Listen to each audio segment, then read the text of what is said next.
Le prophète Mohammed, que la paix et le salut d'Allah soient sur lui, a décrit, il y a 1400 ans, une liste précise d'événements qui se produiraient avant la fin des temps. Certains de ces événements sont déjà arrivés, exactement comme il les a décrits. D'autres sont en train de se produire, maintenant, pendant que tu regardes cette vidéo. Et les derniers, les plus grands, les plus terrifiants, ne sont pas encore là. Mais selon les textes, quand ils commenceront, ça ira très vite. Dans cette vidéo, on va tout poser sur la table. Les petits signes, les grands signes, Dajjal, Yajouj et Majouj, le soleil qui se lève à l'ouest, et surtout, où on en est aujourd'hui dans cette liste. Pas de sensationnalisme, pas de manipulation. Juste ce que le Coran et les hadiths authentiques disent vraiment. Reste là. Ça va changer ta façon de voir le monde. Avant de commencer, une chose importante à comprendre. En islam, le jour du jugement, Yawm al-Qiyamah, n'est pas juste un concept vague de fin du monde. C'est un événement précis, avec une chronologie précise, avec des signes annonciateurs précis.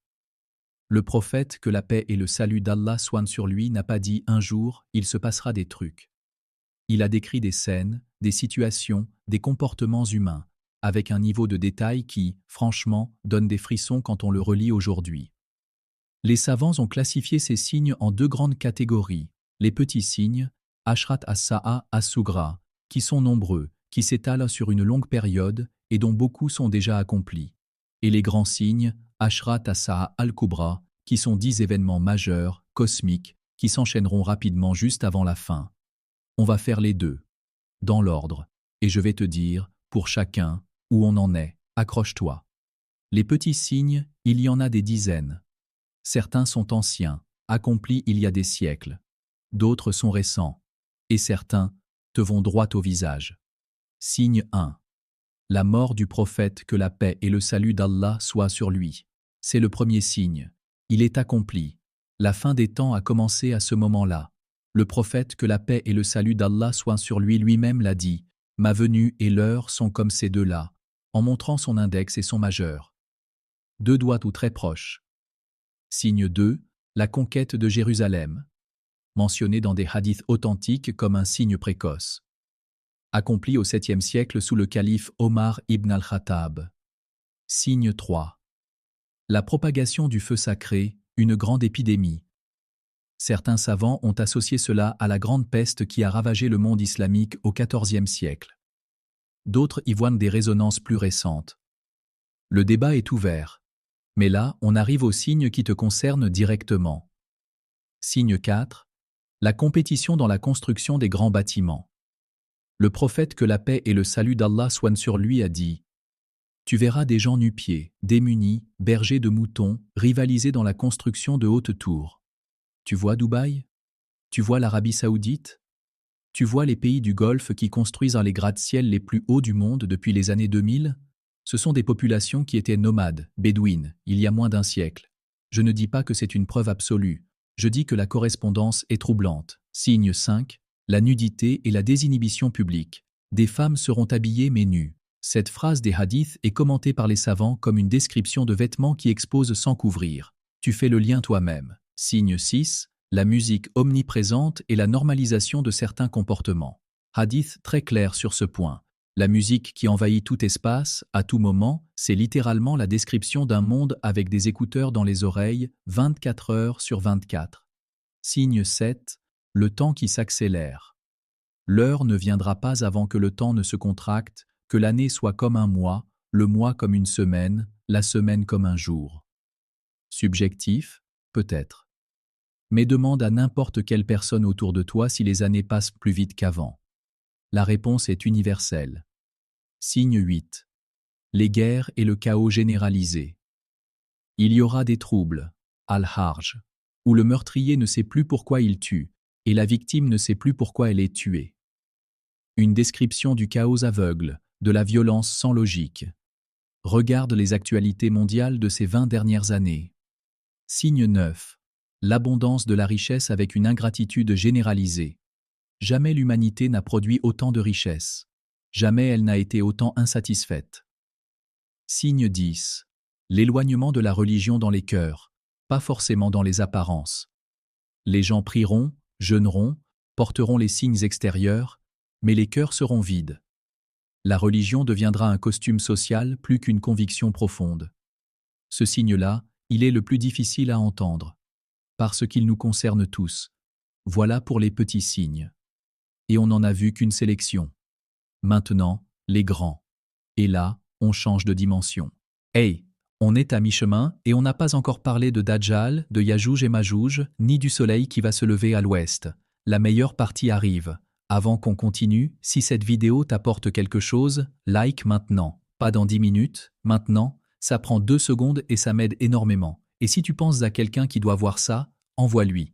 Allez, on attaque les grands signes. Les 10 grands signes, les savants les ont listés à partir des hadiths. Ce sont des événements sans précédent dans l'histoire humaine. Quand le premier commencera, les autres s'enchaîneront comme des dominos. Un hadith célèbre les décrit comme 10 signes, la fumée, le Dajjal, la bête, le lever du soleil à l'ouest, la descente de Issa, Yajouj et Majouj, 3 effondrements de terre et le feu qui rassemblera les gens. On prend ça un par un. Grand signe numéro 1, le Dajjal, le plus mentionné, le plus redouté.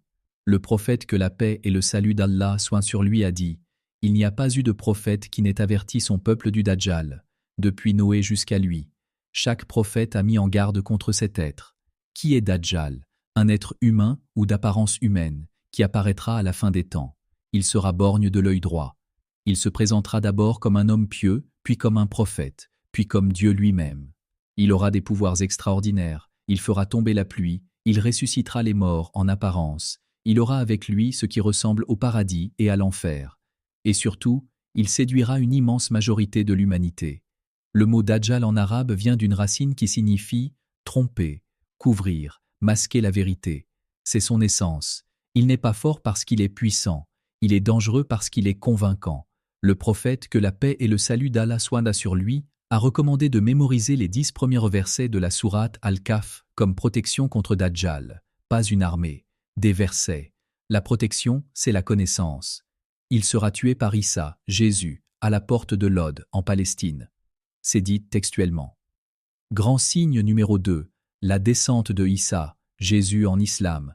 Issa ibn Maryam n'est pas mort sur la croix. Il a été élevé vers Allah. Et il reviendra. Il descendra à Damas, sur le minaret blanc, vêtu de 2 étoffes teintées de safran, les mains posées sur les ailes de 2 anges. Il viendra comme musulman, pas comme fondateur d'une nouvelle religion. Et il brisera la croix, tuera le cochon, et abolira la djizya, symbole de la fin de toute ambiguïté entre les religions abrahamiques. Il tuera Dajjal, et sa présence inaugurera une période de paix et de justice sur terre, avant que les événements suivants ne s'enchaînent. Grand signe numéro 3, Yajouj et Majouj, 2 peuples immenses, mentionnés dans le Coran dans la sourate Al-Kahf, encore elle, et dans la sourate Al-Anbiya. Dhul Qarnayn, un personnage coranique, grand conquérant, les a enfermés derrière une barrière de fer et de cuivre fondu quelque part entre 2 montagnes. Ils essaient de la percer chaque jour. Chaque nuit, elle se referme, jusqu'au jour où Allah permettra qu'elle s'effondre. Et ils se déverseront sur la terre en nombre incalculable. Ils boiront les eaux des fleuves, ils passeront devant le lac de Tibériade et le videront. Leur identité géographique et ethnique, les savants ne s'accordent pas. Ce qu'on sait, leur sortie sera un déferlement humain d'une ampleur jamais vue. Ils seront détruits non par une armée, mais par des vers, des nagrafs, qui s'attaqueront à leur cou.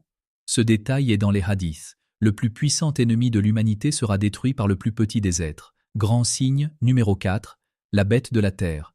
Ad Dabba, elle sortira de la terre. Elle marquera les humains, croyants et mécréants, d'un signe visible. Pour que tout le monde sache clairement qui est qui.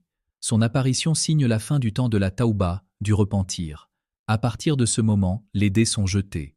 Grand signe numéro 5, le lever du soleil à l'ouest. C'est l'un des signes les plus spectaculaires. Le soleil se lèvera à l'ouest, une seule fois, puis reprendra sa course normale. Et là, et c'est le détail le plus percutant, les portes du repentir se fermeront. Définitivement. Quiconque n'était pas encore croyant et voit ce signe et dit « Je crois maintenant », ça ne comptera plus. Le jour où certains signes de ton Seigneur viendront, la foi d'une âme qui ne croyait pas avant ne lui servira à rien.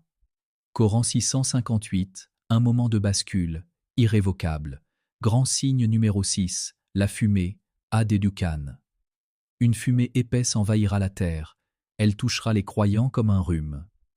Elle frappera les mécréants comme une intoxication totale. Mentionné dans la sourate Ad-Dukan, attend le jour où le ciel apportera une fumée visible qui enveloppera les gens, c'est un châtiment douloureux. Grand signe numéro 7, 8, 9. Les 3 effondrements de terre, un à l'est, un à l'ouest, un dans la péninsule arabique. Des tremblements de terre d'une magnitude sans précédent. Des pans entiers du monde engloutis. Grand signe numéro 10, le feu du Yémen. Un feu surgira du Yémen. Il poussera les gens vers le lieu du rassemblement final, Al-Ashr. Il marchera avec eux le jour, les garde la nuit. Il les dirige comme un berger dirige son troupeau, vers la dernière étape avant le jugement, la fin de la fin. Et maintenant je vais te dire quelque chose qu'on oublie souvent dans ce genre de discussion.